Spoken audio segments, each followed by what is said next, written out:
Yes, it is me, Market Vendor, here again today. Last year in January in Trinidad and Tobago, a rather heinous murder, like so many others, occurred, where a young lady who was a clerk of the courts lost her life on her way home and she got in a maxi taxi and obviously chose the wrong one. Ended up dead. Now, a couple of fellas, Andrew Morris and Joel Balcon, were arrested. But sometime after, not long after being arrested on the 30th of January, both of them ended up dead while in police custody. According to the autopsy, they died of what is called blunt force trauma. Now, Market, try to remember what blunt force trauma would mean.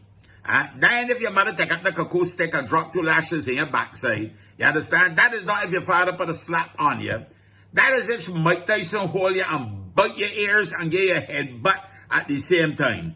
That is if you know, one of the wrestlers that you see in the wrestling ring and thing, do so like and run from one end of the ring and jump up and drop a drop kick at you and your head end up on one of the 4 corner posts. That is what you call blunt force trauma. If somebody hold on by your head, grab you by the hair and slam your head into the ground repeatedly, that would be blunt force trauma. Now, I am not going to try to judge a case. I am not CNN or one of the American channels. Them just judge everything, long before it gets to court. No. I'm just telling you what the facts are. That is what the autopsy said. Now, a police officer, who happens to be female, was one of several police officers, 4 to be correct, who were held by police for questioning and in relation to the passing of the 2 fellas who died of blunt force trauma. The officer is PC Laura Gadar, who is 32 years old. After 6 days in custody, she was released. No charges were laid. But she is suing the police and suing the government, obviously, for a large sum of money, for humiliation, embarrassment, pain, suffering, and everything else. She was never charged with anything.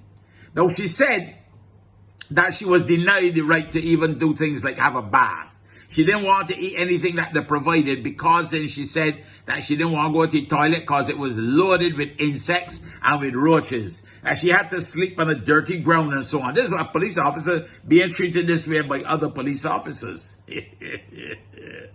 But the part that catch Market Vendor attention was when some of the officers, some of her colleagues, she said, would come in and would oogle her and look at her. She says several walked up to the cell and looked in, which made me feel like I was an animal in a cage being inspected and ogled. They continued to say a barrage of disgraceful things, including but not limited to, this is what happens when a woman wants to join a man's unit. You could imagine that? Well. Look, these things are not right. They are not just. They are unjust. But if you're going to treat one of your own like that, you could imagine what would happen to the fellas. What the fellas' name again? All us. Anyhow, Andrew Morris and Joel Balcon. I don't believe anybody shedding too many tears for them right now. And they feel that justice might have been served. But maybe it was not. We got to find out more about this blunt force thing that occurred. Market go for now. Have a blessed and a wonderful day. You hear? Blunt force trauma by Mike Tyson.